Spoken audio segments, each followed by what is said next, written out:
This is Trend Following Radio, where great thinking comes alive. Nobel Prize winners, legendary traders, best-selling authors, and the pros that know what drive us irrational human beings. I am your host, MICHAEL COVEL. Not filtered, raw, honest. That's my passion.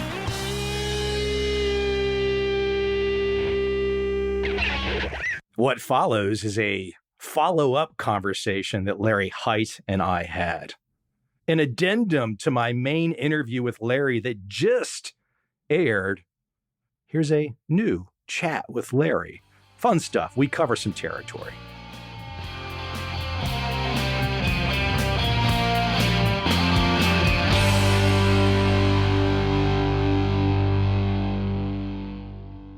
Larry, Mike Coveil. I know. I was just thinking about you. And to tell you how much I was thinking about you, you ambushed me. I put on some weight. Good or bad weight? Bad weight. I stopped walking because of COVID and some other shit. I'm putting on weight. I don't know what to do.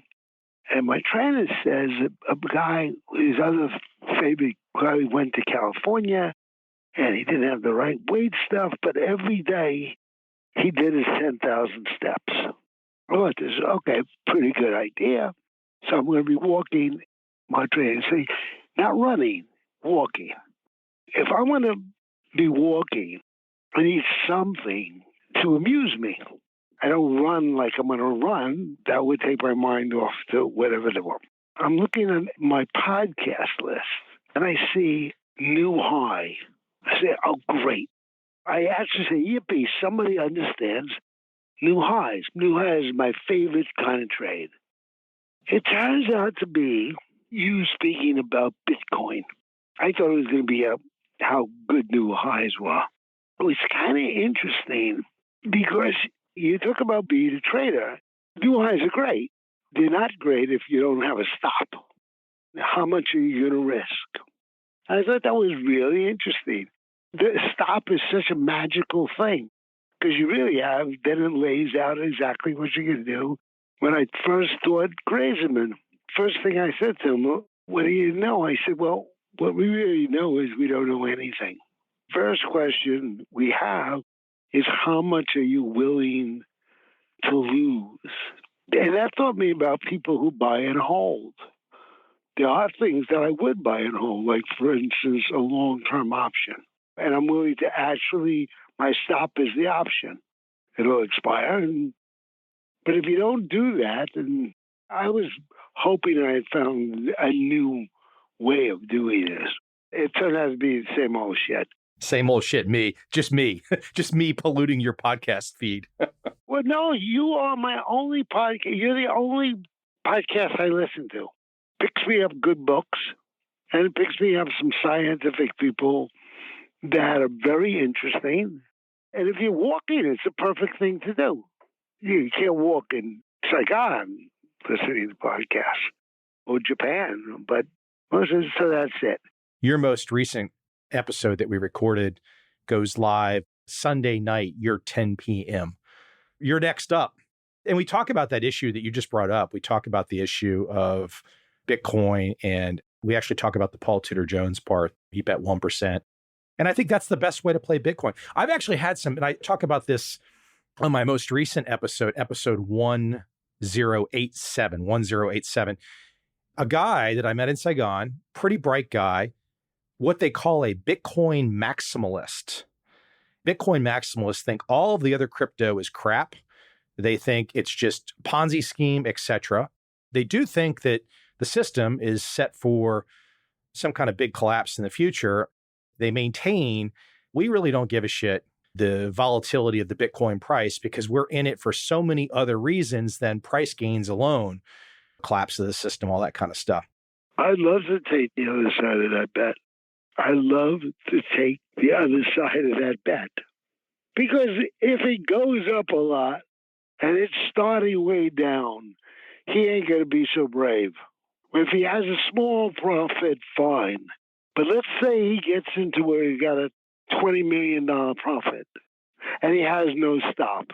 Where is he? The Bitcoin maximalist people, so far, they say, we don't care what the price is.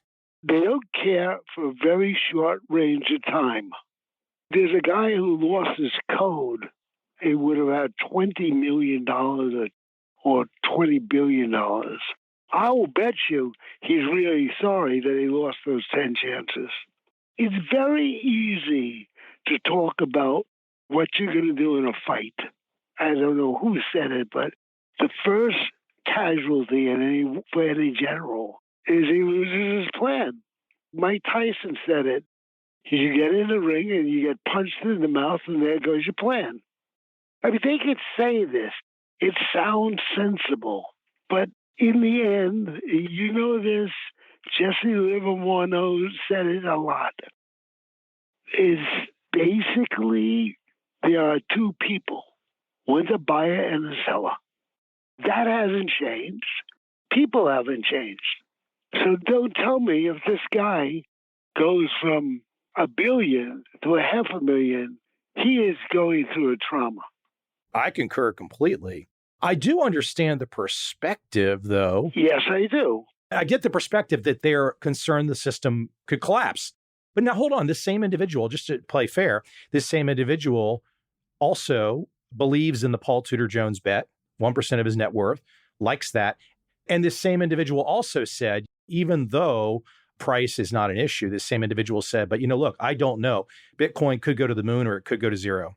There's a little bit of a disconnect there in the sense that has, I think, some of that perspective you have, but has kind of got a blind spot. Yeah.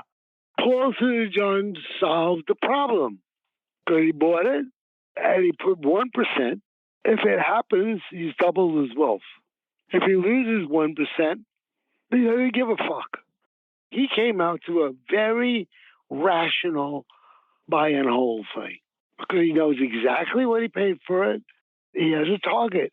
He even get out then.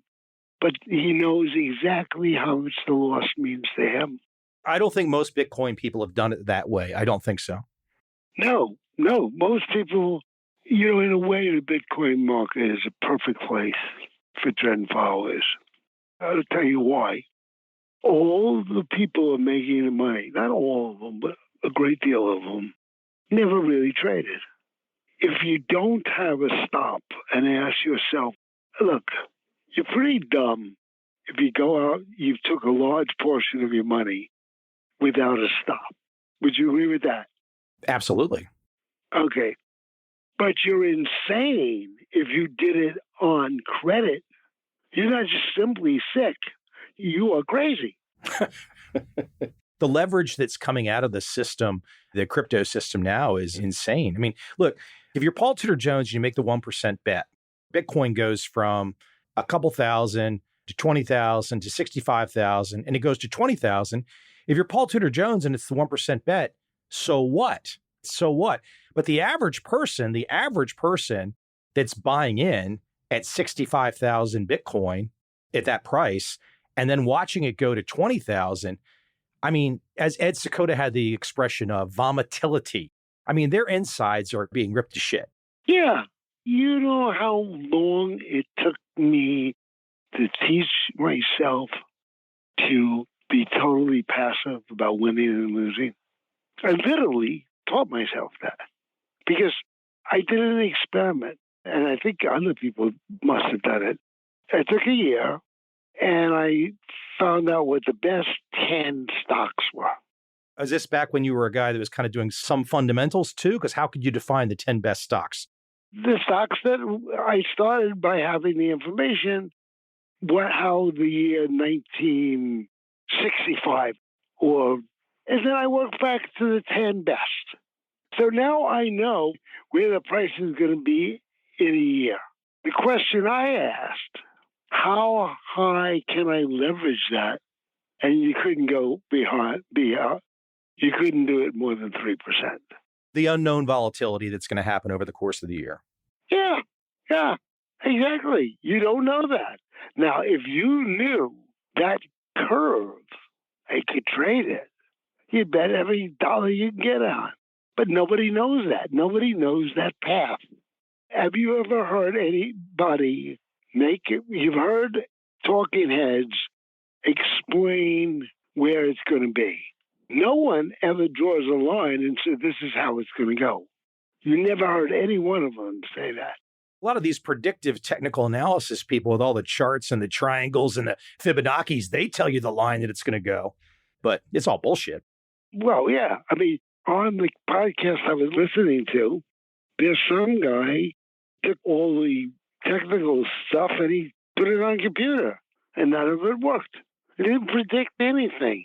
You probably are not aware of this, and I wasn't aware of this until recently, but the Bitcoin people, the crypto people, a lot of them, not all, but a lot of them have really fallen in love with all of this mumbo jumbo predictive technical analysis. And if you go on YouTube, there's Bitcoin people on there telling you about the Fibonacci retracement, the golden mean of the pyramids, and they got charts all over the screen and squiggly lines. I don't think they know about you, Larry. I don't think they've heard about you. And they haven't heard about the people that came before Larry.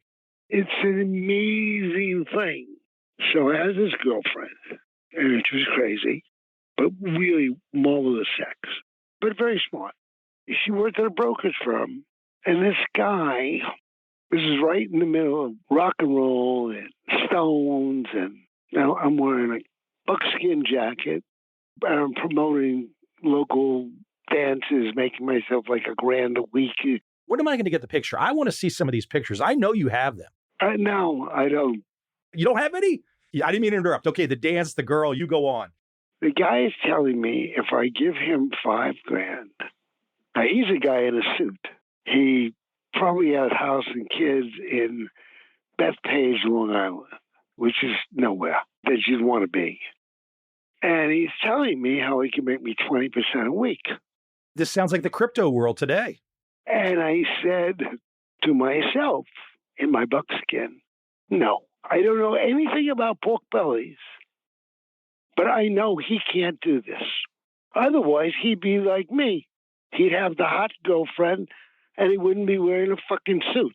Hold on. You had the hot girlfriend at this moment in time. This was before you met your friend, Harry, who explained to you the ways of the world. Before, there was no hot girlfriend for Larry before you met Harry. This girl was very hot, and she was really cool, but she was crazy. But the interesting thing, he explains this to me, and I knew, and I wasn't any big shot, but I knew he couldn't do it. Otherwise, he wouldn't be wearing a suit. By the way, Larry, you can say that you had a crazy girlfriend back in the day because you are of a certain age. But a lot of younger guys today, a lot of younger Larrys, if they say they have had or have a crazy girlfriend, they can be canceled. They can be tarred and feathered. You cannot say these things, Larry. You are very politically incorrect, Larry. And you know my podcast is always, I always keep things completely above board here. I understand that.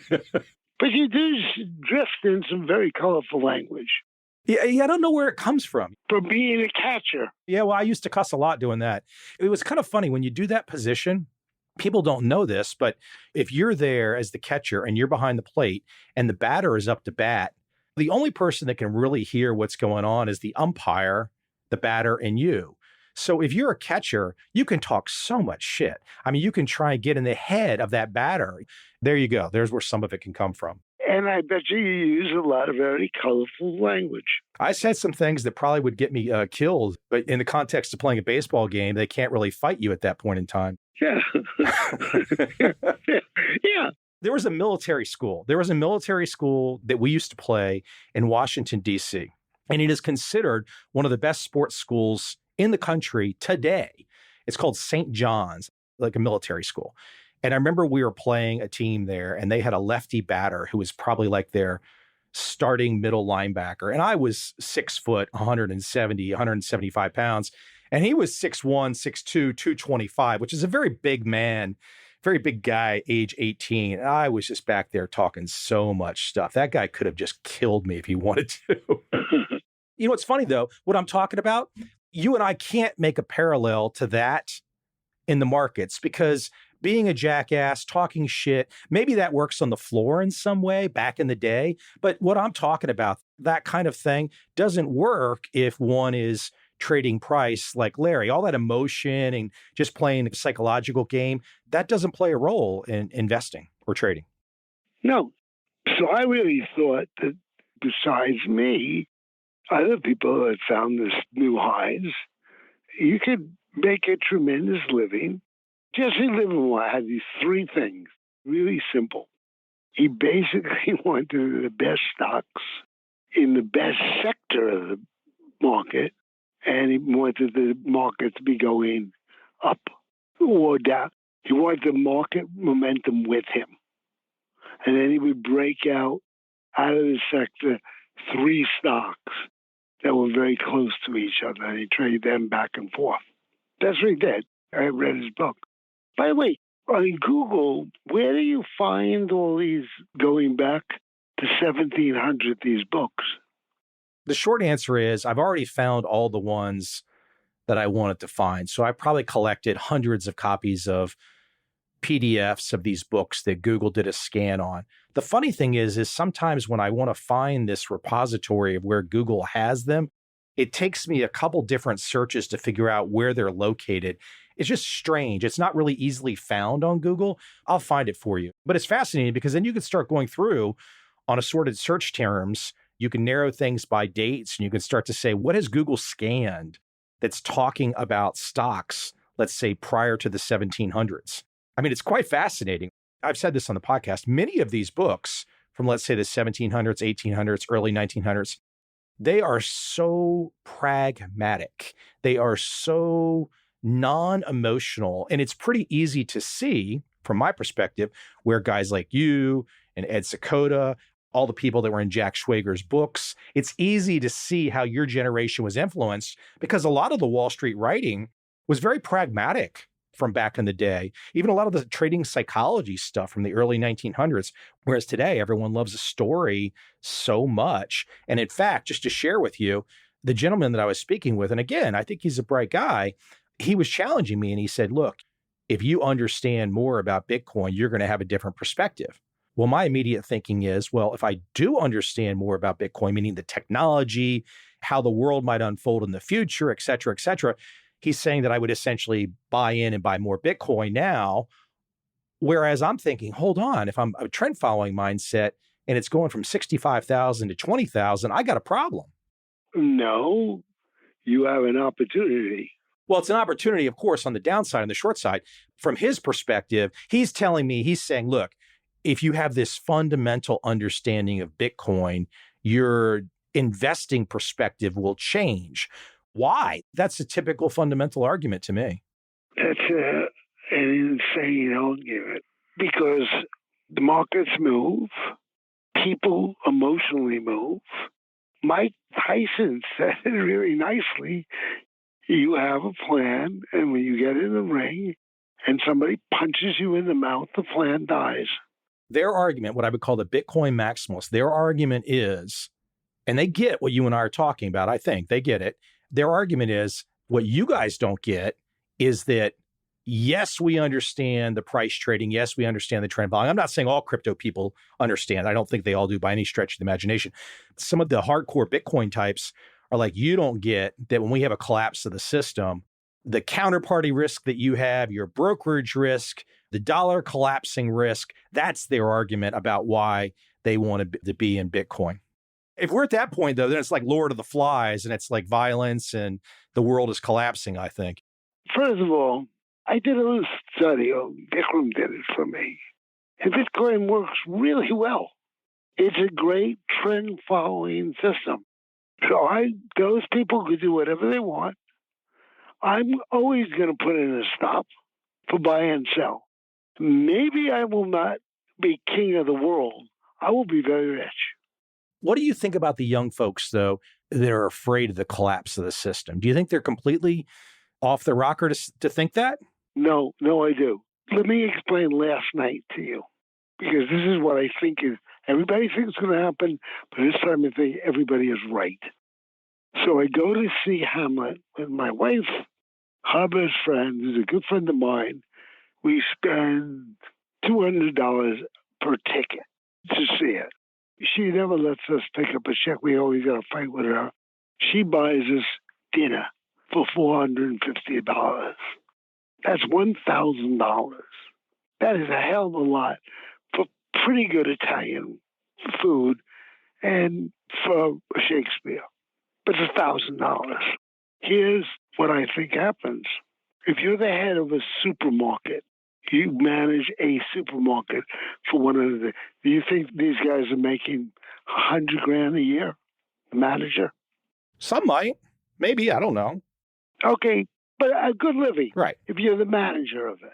Maybe in Alabama, you're making 60. In Manhattan, you're making 120 because it's cheaper to live in Alabama than New York. Well, you got a couple of kids. You then got to have a couple of cars at $5 a gallon. That becomes expensive.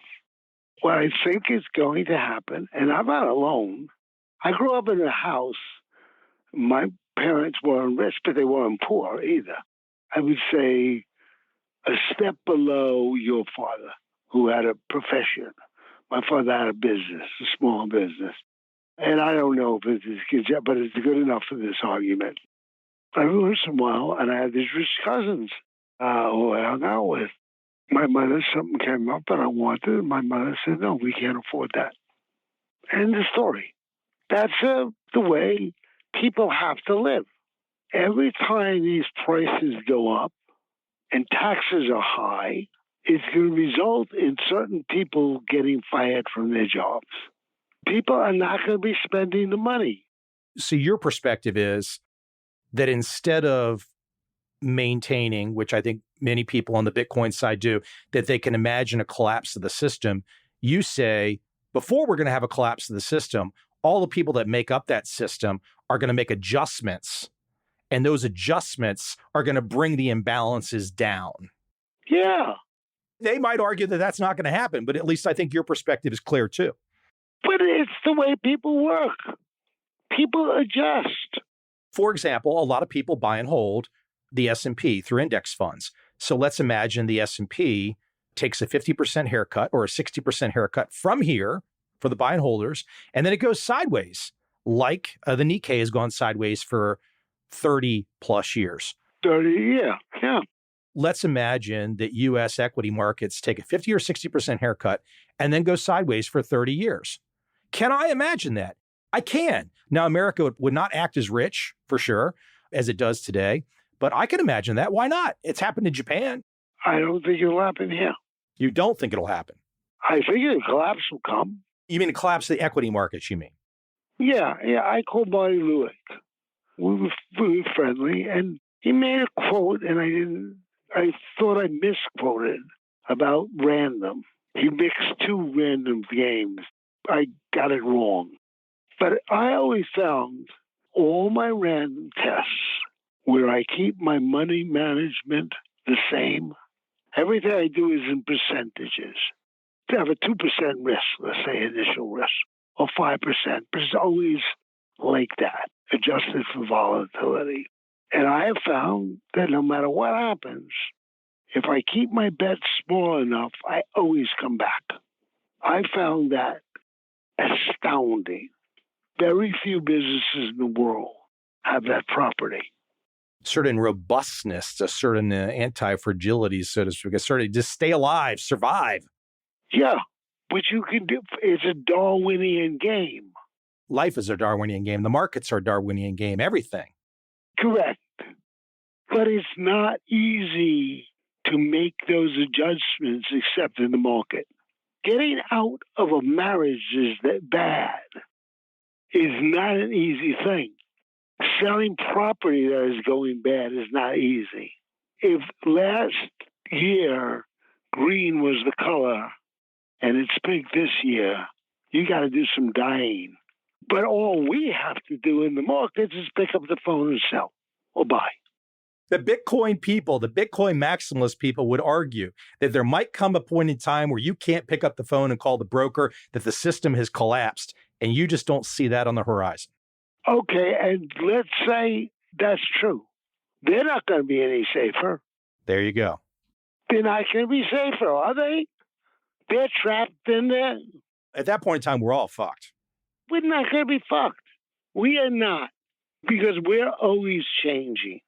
People come up to me and ask me what books I read. By the way, I liked the 10 books they did with Burns. It was nice. Steve Burns and you. Steve Burns and I talking about, I think, 10 books he liked, and then we talked through them. Yeah, right. It was great. Most of them I've read. Some of them I haven't read. My wife says hi. Hi. Sharon says hi. The point is, it's Darwinian. It works like the rest of the world. Survivors, AARP, had a thing about happiness, and they did it by age group. And the happiest people, what age group do you think are the happiest people?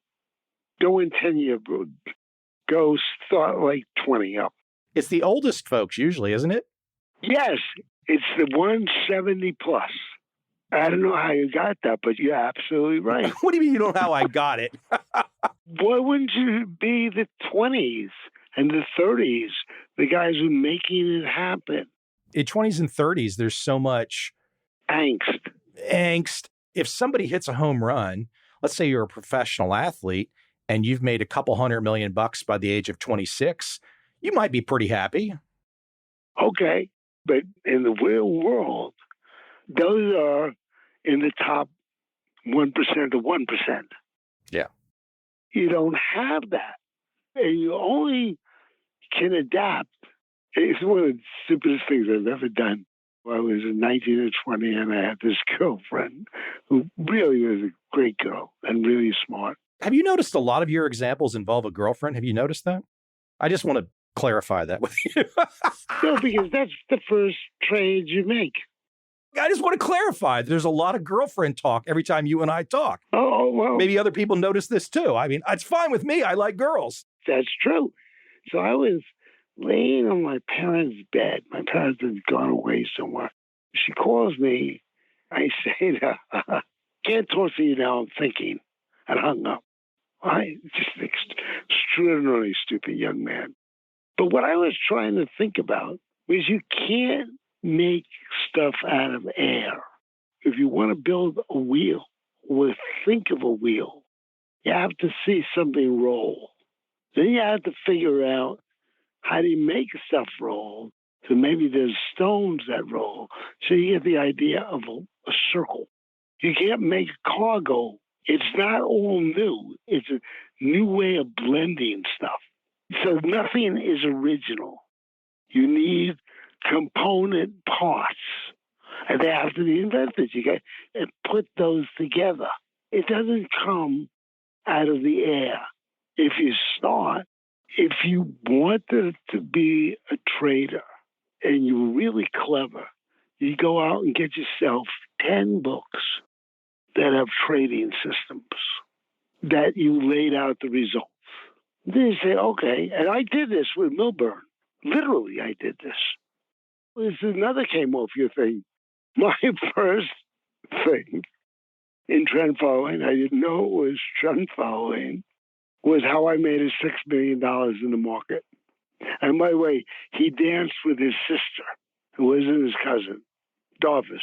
Oh. But literally, I knew that book. 6 million or 2 million, I think. 2 million, the famous book. Yeah. How I Made 2 million in the Markets or whatever it was. Yeah. Right. But it was trend following. In fact, when I tried to teach Stephen Feldman, when I was looking at it, I framed a box to moving averages. But I had a box. Just to share with the audience, you and I did not expect to have a long chat today. Actually, a quite fun chat. We did not plan for anything. But the entire preparation for me was to turn on the phone call and chat with you. And I'm sure the same for you. I want to leave you with one, though, because you were talking about girls. I'm going to send this to you. The audience is going to get jealous because I'm not going to share it with the audience. But I have a friend here in Vietnam. She's probably mid-30s, married, sweet young daughter.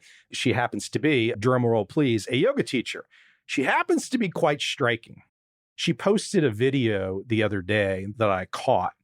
She's got this ethereal Buddhist song playing in the background. It's like in the early morning sunrise, and there's lightning out this big bay window behind her and rain and stuff. She does this I don't know what this has to do with trend following, but I just wanted to tell you, everyone else gets to hear the stories. But anyways, she's got her hair up and she does this head shake. And her hair goes from being completely up in a bun to unfolding, and it goes below her waist. Larry, I'm going to send it to you. It is one of the most, it's very sexy. I told her, I said, like, man, that's a really great video you made. She's not one of these, a lot of these girls are trying to advertise themselves. She's not that type of person, but it's just a very, really cool video when she does the head shake. I don't know what that has to do with trend following, but you were talking girls. I thought it'd be a good place to end it on a girl story. Okay, and it is a good place to end it. We will do the 20 grand because I haven't really looked at the news. It's occurred to me over the way that going with inflation is going to make some people, the world very bad for some people, because jobs will be lost and the prices are high. I mean, I was very lucky. The place I landed when I met that guy with pork bellies, because I couldn't let pork bellies out of my mind. In fact, I was heading up for a wedding in Upper Michigan. We passed some pigs, and I made my friend stop, and I went and looked at the pigs, trying to figure out where the bacon was, which is in the bottom. So this was your early fundamental trading research process, was to study the shapes of pigs. And at some point in time, you realized that studying the shapes of pigs could not help you on the buying and selling decisions. That is exactly true. But no, I did find out that you like bacon. I like bacon. No. Bacon usage goes up. In those days, the pigs were put into a truck with a canvas top. But if you're driving across the Midwest, heat kills them. Literally, that sort of came about for many years. So your shortage came when you ate the most bacon because of the heat. Now, some guy, I don't know who it was, decided, why don't we build meat plants out in the country so we could just chop them up out in Wyoming, put them in a freezer, and ship them east. There's only one cattle drive still left, and they do it just for grins. I got to put a pin in you, because you and I will talk forever. Okay. Yeah, I'm going to go too, because my wife's come home. But no, I did that book, the Davis book. Davis was a really cool guy. He wanted to get this certain agent, so he found out where the guy started, what hotel he was at, and he made signs for where he was going to be, but wherever how this guy was going to go. And it was incredible because the guy thought he was like, a big deal. But all he did was figure out where the guy was going to be going, where his agent was and all. And that's how he got one of his big breaks. But I'm going to let you go because I got to see my wife. Lots of podcasts coming from you. I'll keep you posted on the links. Okay, great.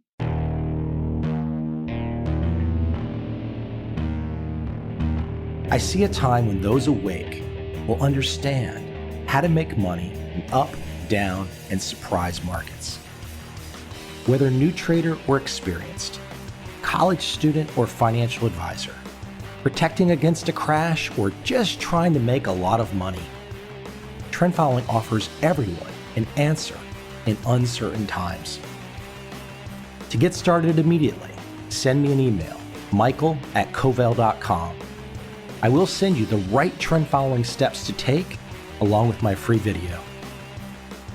But if you want to buy and hold, trust the government and trust Wall Street, this is absolutely not for you.